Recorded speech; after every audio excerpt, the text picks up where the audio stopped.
Hey, what's going on, guys? Coming here. In this video I want to talk about the latest Matrix movie, and first of all, I'm extremely sorry for being off topic, and I'm not looking for a hype completely. If you have a look at the videos on my channel, you'll definitely realize what I'm talking about. And I was waiting until the movie just gets released, so a couple of days, maybe. I don't even know when it was released. December 16th. So what's today? It's 28th. Yeah, so it's quite a bit of time after.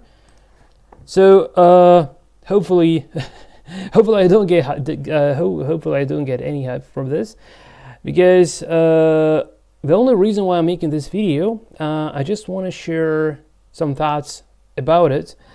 Because I've seen a sort of a concept within this movie so clearly that no one else actually has mentioned this before.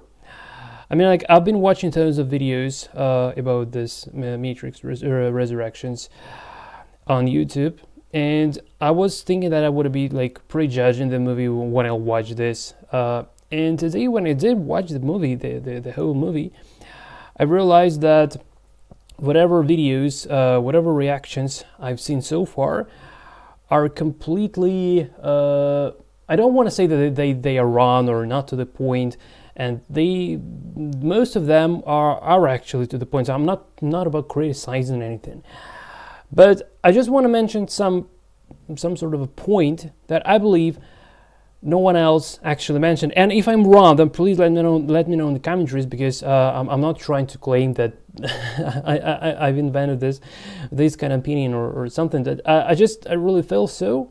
So yeah, just enough excuses for now. So let's just directly jump in. So Matrix Resurrections has been criticized for.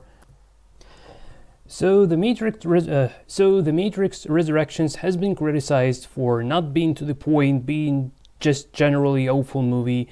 Like Neo is not doing anything but just pushing his hands to the camera and things like that.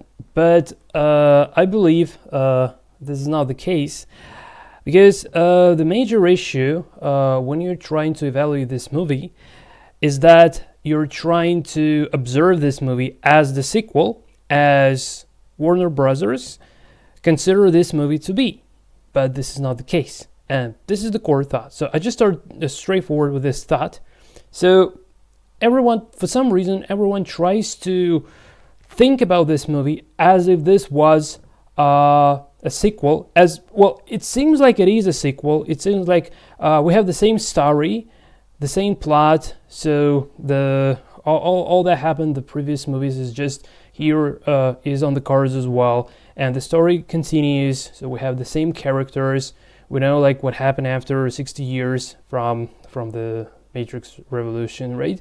So that's all fine. But in case if you're trying to build your own opinion in regards to this movie based on the concept that this is just the next movie within this series, then I believe this is horribly wrong, and at very least, this is not something that the director is actually intended to tell you. And now we are coming to an extremely interesting and important part. So when I was a kid, and when the first Matrix arrived, Wachowski they were brothers, not sisters, but nowadays they are sisters, and that was confusing fact for me, and I didn't understand that. I didn't judge that, because like I don't judge something that I don't understand. But anyway, I was confused about that, and it was hard to say something, and this is one of the and this is one of the reason why I was surprised so much. So in this video, I want to say how fantastic Lana Wachowski is as the director, as the person, and as a human being in general. Because many bloggers has been mentioning that they've shown this sort of a thing in the movie, that Warner Brothers are forcing us to make a sequel, and they will do this with us or without us. And that's clear. Lots of things has been said about this so far already, so I'm not gonna be just repeating that. But I just want to emphasize one little thing that I don't know if anyone actually noticed that. So that's another question. So did you notice what I'm just gonna be talking about? So, well, as I understood what happened there, so as we all know that the original Matrix trilogy is a completely is a completed story, so there is nothing more to add there. I think no one would argue that, so that's definitely the case. And the problem is that like Warner Brothers wanted to make money from their franchise, and they forced Lana to kind of create a new movie, and that was the problem. And here, if we have a look at this situation, please try to I don't know pay attention to this, because this is very important. So let's observe the situation that Lana has got into. So she's facing kind of two choices that the Warner Brothers is actually offering to her.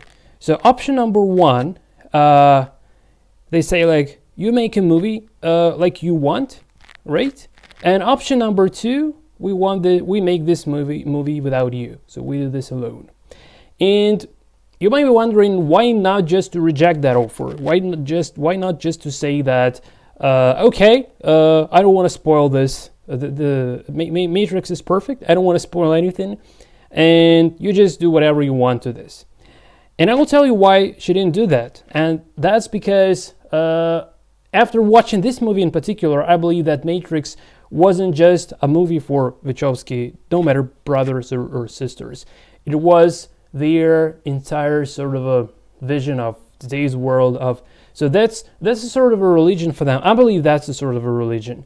And I mean, by saying religion, I mean something they truly believe in. And this is not just in the head, that's just rather in the heart, right? And in this case, when you truly believe in something, and if you reject that, it's sort of a betraying what you believe in. So the reason why she couldn't reject the offer of making this new Matrix movie was just the betraying the idea, betraying something that she truly believed with all of her heart. And that definitely wasn't the case, because doing so, it meant like we did this Matrix in the previous, but no, it's not a message to human beings. It's not a message to people. It wasn't a movie about how to get free, how to free your mind and things like that. No, we just made a movie. We just made some money, and that's just a movie. So that was what she had to take in the case if she rejects she doesn't matter if she rejects the offer. So that's the case. That's what would have happened in that case. So that's the reason why she couldn't reject. And for me personally, when I didn't understand this, I didn't watch any video about describing this idea in particular. I came to this exact conclusion when I just watched this whole movie, because this movie is the answer on its own. And let's have a look at the second option. The second option is so she takes the offer. However, even though it seems like she took the offer and she made a movie, it's not the case, because when this Warner Brothers studio offers to just make a movie for us, it assumes that the director, when she would be making this movie, she would be completely involved and kind of truly believe in the fact that what she's doing is serious. Because that's the normal approach to when you're doing something. If you're doing this professionally, then definitely you need to be serious. You have to be serious, for otherwise it's just impossible to do this otherwise, right? And that's exactly how most of people would think of the problem. But what she did is absolutely tremendous, because it reminds me of some old samurai movies when you have a character and some guys with the swords coming to him and telling him, okay, so you have two options, you kill yourself or we will kill you. And he says okay, I have a third option, I will kill you instead. And this is what Lana did. So she killed them. And let me try to elaborate a little bit, because this is incredibly important, because she took the offer, she did the movie, but she wasn't serious about what is she doing. And everybody is thinking that she'd made a Matrix sequel, but no, she made a response to the force and power that was trying to make her something that she didn't want to. And she said, okay, so you want a blockbuster? You got it. Like nice scenes, Neo is moving the missiles with his hands, like stopping the bullets. All you wanted to see, you got it. Well, the fight wasn't that fantastic as in the first movie, and probably they has been using Yan Waping's diaries on how to make kung fu movies, and I believe that there was no real like Chinese guys to train the actors like they did back in the day. I might be horribly wrong. I have no information about this. That's just an assumption based on what I've seen, but that doesn't matter, because that would have mattered in the case if she was serious about making this movie, but she wasn't. And some people said that bringing the humor to this film is just for the sake of the modern trends, like just because modern movies should have some humor. But I believe this is not the case, and she didn't. I believe that she didn't intend to make the movie funny just so that the movie would be better.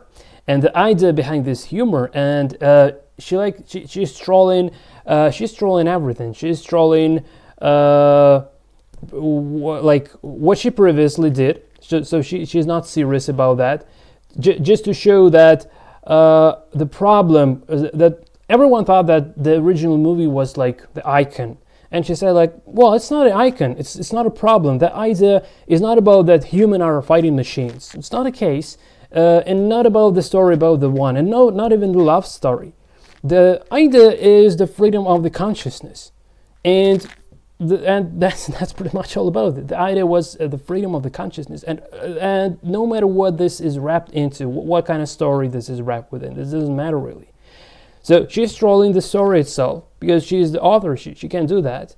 Okay, she's trolling this modern trends, like this scene after the titles, like about creating K-Tricks. This was really fun for me.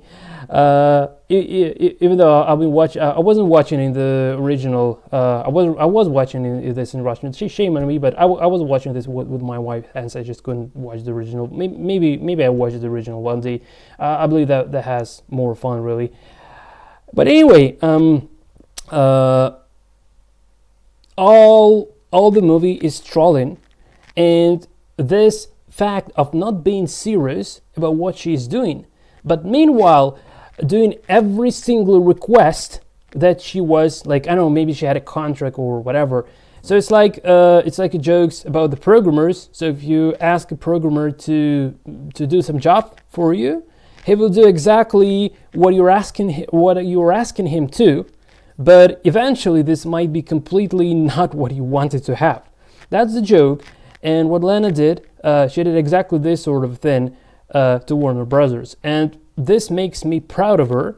And I don't know, I think she has fantastic iron balls, even though being turned from man to woman, because such a power, such a clear idea to deliver. And for me personally, this Matrix Resurrections movie is not the Matrix it's not the Matrix sequel. It's just the response of every person to the system. That's pretty much all about it. That's just the response of the free person to the system, and this response is absolutely tremendous. So, and how did she respond? So first, not being serious, and secondly, you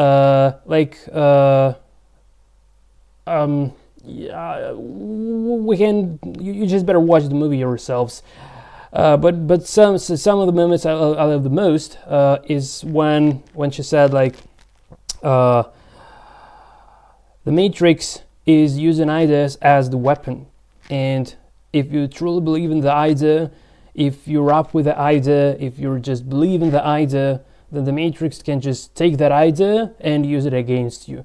And no matter how strong you believe in that idea. So it doesn't care about this human sort of a part, about our hearts, what we feel, what we think. Like, as the fans, if I've been watching this Matrix Resurrections as a Matrix fan, which I am, and I've been watching the original Matrix for more than 70, more than 70 times, really a lot. And then I was coming back from school and I was turning on Matrix. I was trying to repeat these kung fu movies, like this kung fu from the movie, but since I didn't have like any partners, I was like, first I was doing kicks for Neo, then for Morpheus. So I was living this as a fan. I don't know, this movie has changed my life completely, and I can talk about this really for a long time. So I just thought that fans hates the movie because they say like, you made some crap. And I say, no, they didn't make crap. She didn't make crap. She made the Matrix, but she didn't make the Matrix. And that's why she's so genius. So she made a movie, but she didn't make a movie. She made a response to Warner Brothers. So she told them, so you want to know what I think about this? Here we go. This is what I think. This is it from my side, guys. Again, I'm sorry for being off topic. Again, but the only reason, I swear, the only reason why I make this video, I really want to ask you, does anyone else seen exactly this, what I've just tried to explain in the movie, if you have been watching that? If you didn't, then I believe you definitely have to. No matter if you go to the cinema or watch that at home or DVD or whatever, it's definitely worth watching, because this movie is like if Neo was living in the real world, and how would he respond to the pressure from the system, and how brilliant, how fantastic this is. This is it from my side. Thanks for watching. Until next time, and take care.